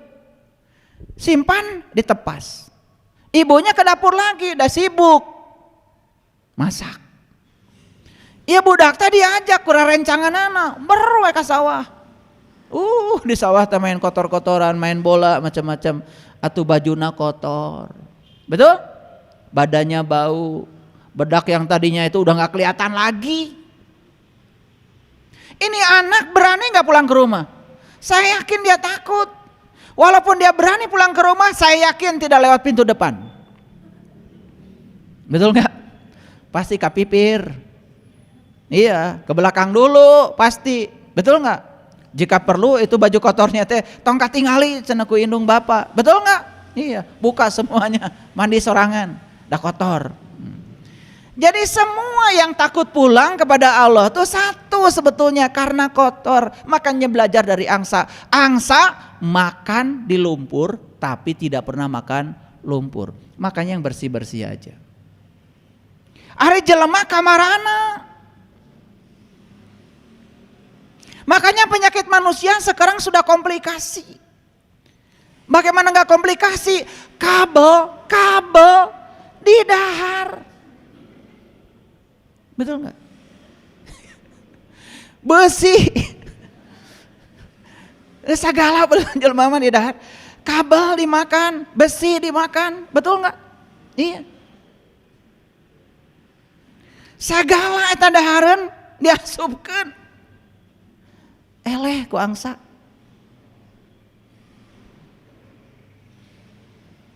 Ini saya ngasih tahu aja supaya pada sadar. Makanya angsa itu jadi lambang dari kebijaksanaan. Dia bisa memilah dan memilih mana pipanya kiten, mana bukan. Jelema mah teu bisa. Geus ditangkap ku KPK kakara. Tapi nggak apa-apa, bisa jadi lumpur untuk tumbuh baru lagi. Betul nggak? Asal tahu cicing di lumpur wae. Harus menembus air, menembus udara sampai mencapai cahaya. Syukur sugan mahi waktuna. Ditangkap KPK umur 60. Doakeun we sugan kena sesa 2 tahun mah tuh. Sugan eta oge.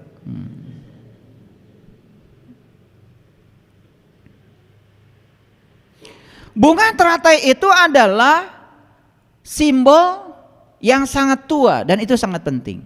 Kenapa?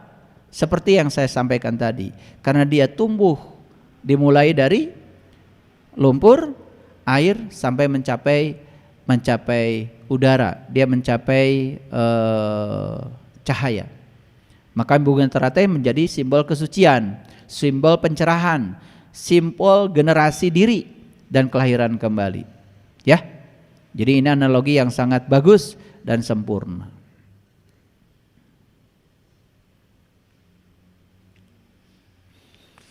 Jadi setiap manusia itu sebetulnya memiliki potensi untuk menjadi sempurna, memiliki potensi untuk tercerahkan. Hanya soal waktu.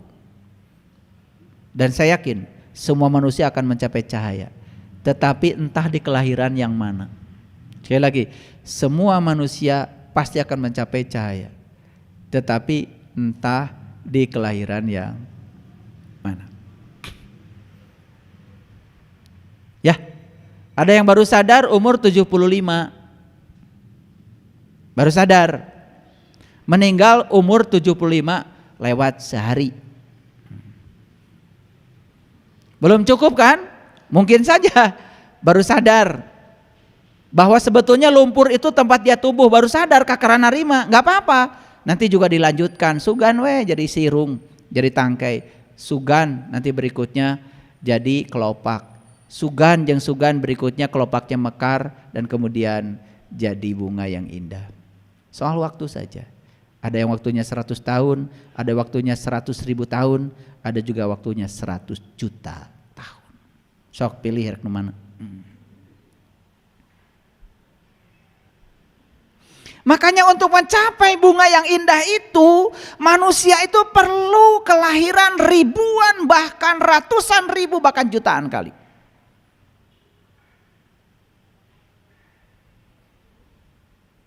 Untuk mencapai tingkat kesadaran yang tinggi itu. Jadi para sahabat, kalau di kehidupan yang sekarang kita sudah merekah, kelopaknya sudah terbuka walaupun baru sebentar, matahari rohani dari alam rohani kita sudah bisa menyinari, proses fotosintesa rohani sudah terjadi di dalam diri kita. Itu sudah keren. Kalaupun harus dilanjutkan perjalanan kita, sudah terbuka kelopaknya. Paham?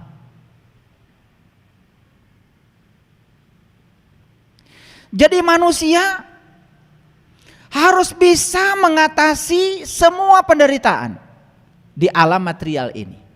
Dan sekarang kita bisa menyaksikan seluruh penderitaan di alam material ini hanyalah lumpur untuk kita tumbuh. Dan kalau tidak ada lumpur itu kita nggak akan tumbuh. Dan kalau kita tidak mau tumbuh, kita tidak akan jadi tangkai. Kalau tidak tangkai, tidak ada kelopak. Kalau nggak ada kelopak, nggak ada bunga yang mekar. Yuk kita mulai. Kita pandang semua itu adalah titik awal pertumbuhan kita. Tugas kalian cuma satu, berhenti menolaknya. Setuju? Jadi bunga teratai ini bukan sekedar melambangkan kesucian, tapi melambangkan keilahian. Terbukanya kelopak bunga teratai mewakili kondisi pikiran yang sudah terbuka. Makanya terbuka bahasa Arabnya apa? Iman. Tertutup bahasa Arabnya apa? Kafir. Kafir. Jadi sebetulnya orang kafir itu bukan orang yang berbeda keyakinan dengan kita, tapi orang kafir itu adalah orang yang kelopaknya masih can muka, masih nutup, nah, brai, baru masuk tuh cahaya ilahi, ya.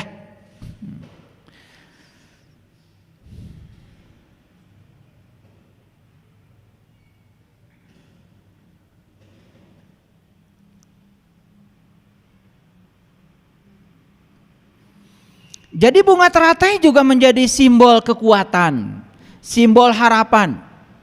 Dimanapun kita memulai hidup, apapun yang kita alami, kita memiliki kemampuan untuk naik ke atas, mengatasi semua hal. Makanya saya sering mengatakan, orang yang sudah mencapai kesadaran hari ini, mungkin juga dulu pernah tidak sadar. Dan orang yang tidak sadar hari ini, siapa tahu di masa depan juga jadi sadar, Jadi nggak ada baik buruk. Ya tenang aja. Hanya soal waktu. Paham? Itu. Syukur kalau bisa sekarang ya. Syukur kalau bisa sekarang. Jadi proses terbukanya kelopak teratai secara bertahap itu melambangkan pencerahan dan realisasi diri. Lihat ya, kelopak teratai itu kan bukannya tidak semuanya. Baru kelopak ini terbuka, kelopak ini terbuka, kelopak ini terbuka. Karena kita tuh sebetulnya banyak kelopaknya. Tuh. Nah, kelopak-kelopak itu kan sudah jadi penjara bagi kita selama ini. Dan kita harus buka seperti mengupas kulit bawang. Makanya kalau ibu mengupas kulit bawang, kupas bagian yang paling luar dari bawang warnanya kemerah-merahan, kotor. Betul? Ya, ingat. Semua ibu-ibu yang pernah beli bawang merah pasti luarnya kotor. Makanya yang luar dibuka. Nah, yang dalam sudah mulai tidak terlalu kotor. Betul? Tapi merahnya masih ada.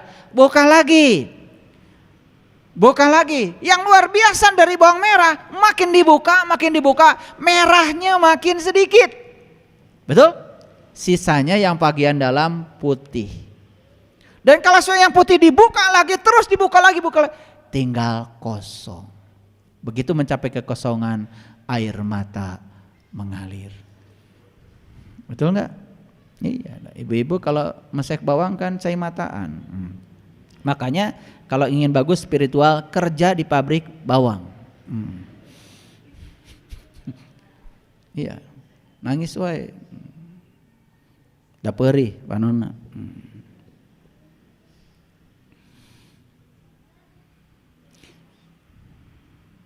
Ya? Oke. Baik. Jadi dunia telah membebaskan setiap manusia untuk menjadi diri sendiri. Dunia itu sudah membebaskan. Oleh karena itu, jangan dibatasi, jangan dibius, jangan dilumpuhkan, jangan dibuat merasa bersalah. Kita juga sama anak begitu. Biarkan anak kita menjadi dirinya sendiri, biarkan cucu kita menjadi dirinya sendiri. Jangan dibatasi, jangan dibius, jangan dilumpuhkan, jangan dibuat merasa bersalah. Bagian yang ini sudah saya jelaskan panjang lebar kemarin ketika saya memberikan kuliah tentang manusia ketika manusia menjadi boneka di bawah kekuatan buta. Masih ingat ya? Itu. Saya lihat penontonnya sudah mendekati 7.000 sampai hari ini. Itu nanti kuliahnya bisa mundur ke belakang ya. Ajarkan pada diri sendiri untuk menerima kegembiraan, melenyapkan keseriusan, melenyapkan situasi resmi, ajarkan ketulusan, izinkan untuk bermain. Sering bermain ke alam, sering menyatu dengan alam. Ya, makanya kalau ada kegiatan menyatu dengan alam, ikut. Gak usah mikirin duit, karena duit itu gak usah dipikirin, tinggal dibayarin. Ya, usah dipikirin. Duit itu gak usah dipikirin, tinggal dibayarkan. Gitu aja kok. Ya pastilah ada kegiatan begitu kan pasti harus ada pengeluaran buat makan, buat menginap, buat bayar penginapan dan lain-lain. Ya, ingin dengar musik ya harus bayar sound system, bayar penyanyi. Gak ada yang gratis di dunia, gak ada yang gratis. Ya, bahkan kegiatan yang kemarin lebih banyak pengeluarannya daripada pemasukannya. Tapi nggak apa-apa, yang penting kita memiliki kegembiraan. Makanya uang usah dipikirkan, uang itu bayarkan, habiskan, nggak apa-apa. Mulailah sekarang terbuka terhadap setiap pengalaman yang terjadi dalam hidup. Terbuka. Saya ngalami begini, lumpur tuh. Saya ngalami begini, lumpur tuh. Jadikan semua sebagai pengalaman yang berharga. Mulai terbuka, jangan tertutup pada pengalaman. Mungkin ada yang pernah dibohongi oleh orang lain dalam usaha, ada? Udah terbuka pada pengalaman itu. Mungkin ada yang pernah disakiti oleh orang lain, ada? Ada yang pernah dibohongi oleh orang lain, ada? Udah terbuka pada semua pengalaman. Semua itu ternyata baik-baik saja kalau pikiran kita baik. Semua adalah cinta kasih semesta untuk membuat kita tumbuh agar kita sadar. Itu alarm kita sebetulnya. Makanya kalau ada kegelisahan dalam hidup, itu alarm dari semesta. Yuk kamu segera pulang. Gitu aja kok pesannya. Ini ketipu, ini ketipu, ini ketipu. Itu adalah alarm. Yuk segera pulang. Bikin usaha ini gagal, usaha ini gagal, usaha gini. Yuk segera pulang. Itu aja kok alarmnya. Itu alarm. Sudah bunyi, ngajak kita pulang. Mari pulang, marilah pulang, marilah pulang ke rumah asli kita. Mari pulang, marilah pulang, marilah pulang ke diri sejati kita. Hanya itu kok pengennya. Cuman kita nggak ngerti kegelisahan. Ini apa ya kegelisahan? Ke Bali. Ini kegelisahan ke mana gitu? Ke Gunung Kawi. Naon. Itu alarm bahwa kamu itu sudah terlalu jauh berjalan, pulang. Gitu aja kok. Kita tuh hanya disuruh pulang. Go home.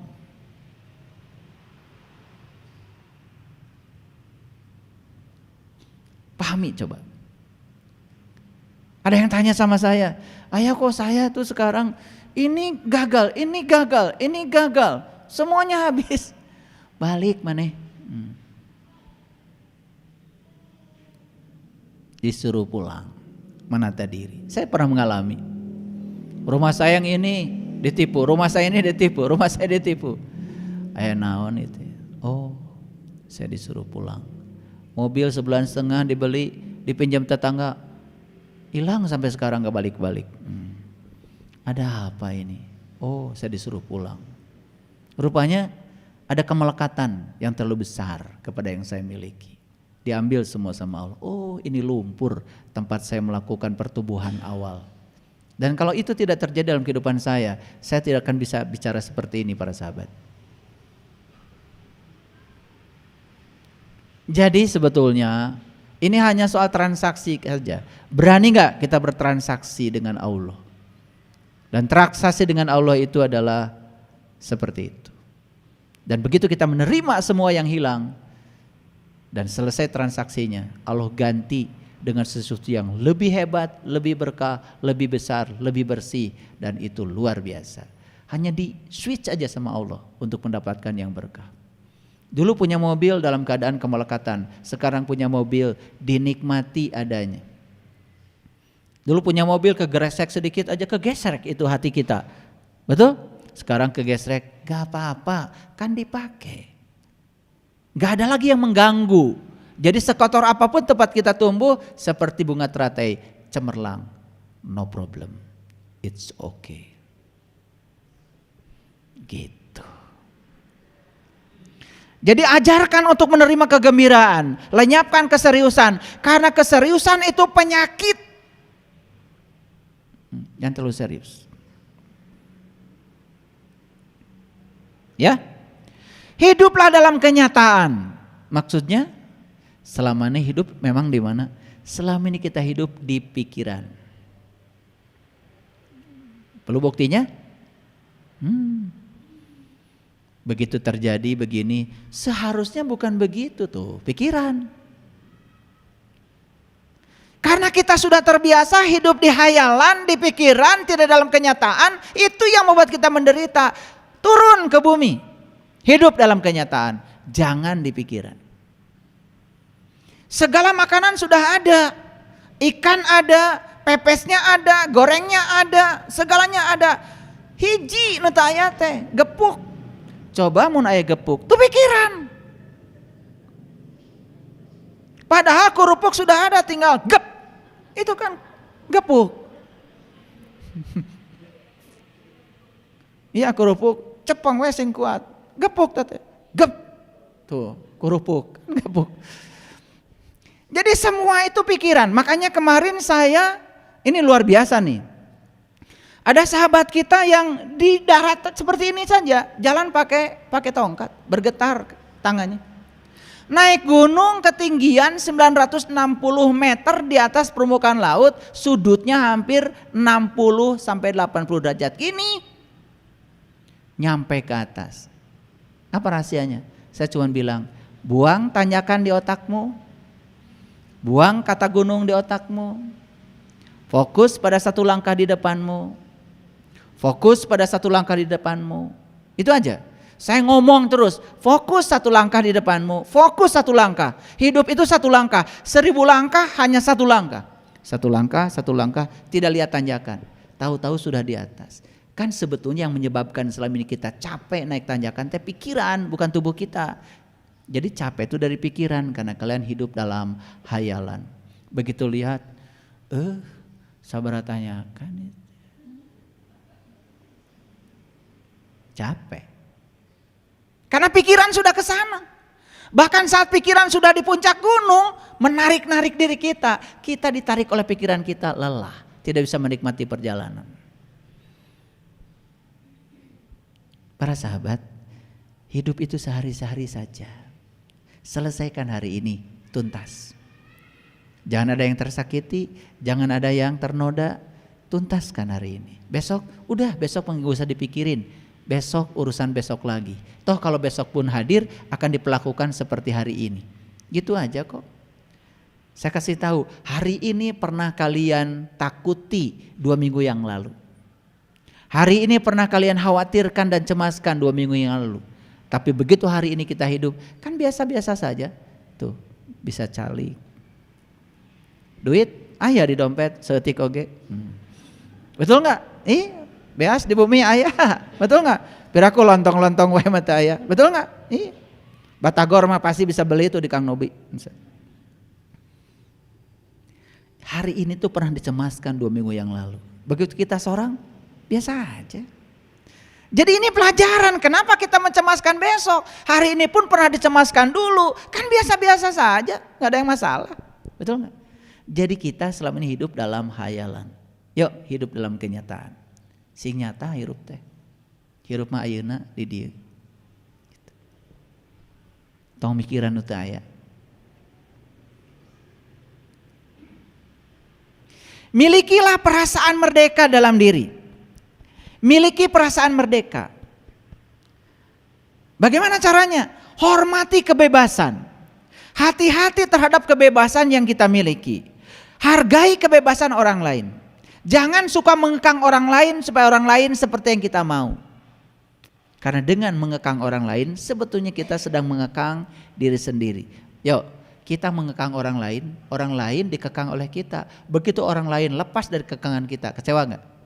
Sebenarnya kita itu sudah tidak merdeka dengan diri kita sendiri. Oleh karena itu bebaskan diri kita dari perasaan yang menindas diri kita. Merdekakan diri kita saat ini. Tumbuhkan kreativitas. Arahkan energi untuk menjadi kreatif. Jadilah orang yang menambah keindahan dunia ini. Jadilah orang yang menambah kegembiraan dunia ini. Temukan cara untuk menari dan bernyanyi di semesta ini. Makanya dalam seri Bharatayuda ada namanya seri Bhagavad Gita. Bhagavad Gita. Bhagavad itu adalah kehidupan. Gita itu adalah nyanyian. Jadi Bhagavad Gita itu adalah nyanyian kehidupan. Jadi diberi nama Gita. Gita itu nyanyian. Jadi lucu kalau hidupnya nggak bisa nyanyi. Bukan nyanyi ini, bukan. Kalau ini bakat. Hidup itu sebetulnya berirama. Cuman kita nggak tahu kalau hidup berirama. Hidup itu ada simfoninya. Cuman karena pikiran kita berantakan, gak lihat nyanyiannya. Itu doa dari orang tua tuh. Namanya Gita. Gita itu Bhagavad Gita. Nyanyian kehidupan. Makanya orang-orang yang sudah tinggi kesadarannya, hidup itu adalah nyanyian, hidup itu adalah tarian. Makanya ada kata-kata bijaksana. kamu harus menari dengan tarian kosmik. Karena kosmik ini punya irama. Nah kita tuh disuruh menari seirama dengan kosmik. Gitu. Coba kita nari tetapi tidak ngikutin irama. Capek. Ada musik ya, musiknya jazz, narinya dangdut, ya nggak nyambung. Gurubak itu jazz. Sama dengan lagunya dangdut, kendangnya sudah kencang, tetapi nyanyinya lemah gemulai kayak jazz, nggak nyambung. Jadi sesuaikan gerakan tarimu dengan irama musik yang ada. Jadi enak, jadi indah, itulah hidup. Menarilah dalam kehidupan ini, ikutlah tarian kehidupan. Hidup mau bawa kemana, menarilah. Semakin sesuai tarianmu dengan kehidupan, semakin bahagia. Semakin tidak sesuai, capek. Waktu milad tempo hari, ya, ada yang joget, tepuguh joget nate. Iya, lompat kali itu, gebluk. Lompat ke dia, gebluk, ya capek.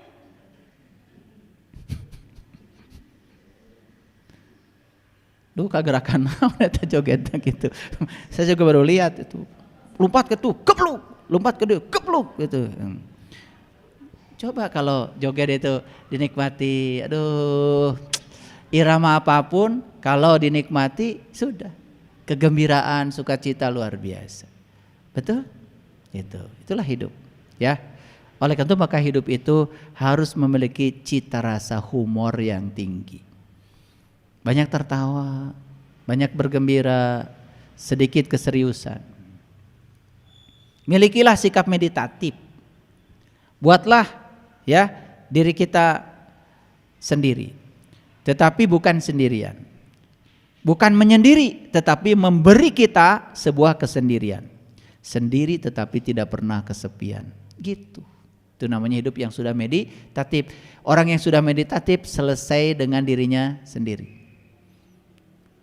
Orang datang biasa, orang pergi biasa, karena dia sudah selesai. Datang bahagia pisan, ini sedih pisan, duh, palaurnya hirup gitu. Makanya jadilah cinta, jadilah sumber cinta. Jadilah sumber kegembiraan bagi semua makhluk. Lampaui hasrat, lampaui ego. Tanpa pikiran, tanpa tubuh, masuk ke kosongan seperti teratai. Tumbuh di lumpur, berjuang melawan gaya tekanan hidrostatik, lepas, masuk ke kosongan. Di kekosongan bertemu dengan cahaya. Jadi yang susah bertemu cahaya itu karena masih di air, engap. Iya, engap kene, engap dah segala di pikiran. Makanya begitu masuk ke udara, bras, masuk ke kosongan. Caang, baranang, matahari datang, mulai bersinar. Jadi sekali lagi ya para sahabat yang masih suka mengeluh karena sulit untuk memasuki alam cahaya, sebetulnya karena kalian masih engap, masih terlalu banyak tekanan-tekanan. Dan tekanan yang paling berat adalah tekanan di dalam air. Itu tekanan hidrostatik, itu luar biasa. Ya, itu kalau dihitung pakai fisika luar biasa. Tadi sudah saya jelaskan rumusnya, ya. Massa jenis air dikalikan percepatan gravitasi dikalikan kedalaman. Belum lagi air pun mendapat tekanan dari udara. Jadi bukan hanya tekanan dari airnya, ada tekanan dari udara kepada air. Itu makin berat lagi di bawah. Naik ke atas ke permukaan. Begitu naik ke permukaan lampaui semua tekanan. Begitu melampaui semua tekanan, berai masuk ke alam udara. Caang, bisa bernafas. Sinar matahari mulai kelihatan. Gitu. Jadi kesimpulan, yuk kita sekarang segera berjalan dari lumpur ke air, dari air ke udara agar kita menemukan cahaya ilahi. Sampai di situ, berai, caang, kita bertemu dengan padang Arafah yang sebenarnya sekarang. Kita bertemu dengan padang mahsyar yang sebenarnya sekarang. Keren? Iya, padang mahsyar tuh sekarang. Bisa disaksikan kok. Bukan nanti. Ya, cuma karena nggak tahu aja. Yang suka janji-janji nanti itu dia juga nggak tahu. Ya, padahal sebetulnya di dia ayeuna ya singkah penak ayeuna. Makanya kata Allah dalam Quran, barang siapa yang terbuka mata kalbunya sekarang kepada Allah, maka dia juga akan terbuka kepada Allah nanti. Barang siapa yang tertutup sekarang akan tertutup selamanya, apalagi nanti. Jadi sekarang, di sini, saat ini. Keren gak bunga teratai? Keren gak bunga lotus? Wajar kalau itu jadi simbol dari spiritualitas, kesucian, kebijaksanaan, dan lain sebagainya. Coba lihat ya, hampir semua orang-orang suci, mereka itu selalu digambarkan duduk di atas bunga teratai. Pernah lihat? Nah, kasihan yang belum lihat ya. Coba, itu harusnya ada pertanyaan. Kenapa ya? Kok orang-orang suci di masa lalu ya, itu duduknya itu di atas bunga teratai. Kenapa? Karena dia sudah menjadi bunga teratai itu sendiri. Bunga teratai sejati yang sesungguhnya. Sudah mekar. Sudah menjadi sumber cinta, sudah menjadi sumber sukacita bagi semesta. Wah, luar biasa. Itulah yang disebut dengan sebaik-baiknya manusia yang berguna bagi manusia lain. Mau jadi manusia terbaik? Ya tentu saja semuanya mau ya. Tetapi tidak gratis untuk menjadi itu. Perlu ketekunan, perlu kesabaran. Terima kasih.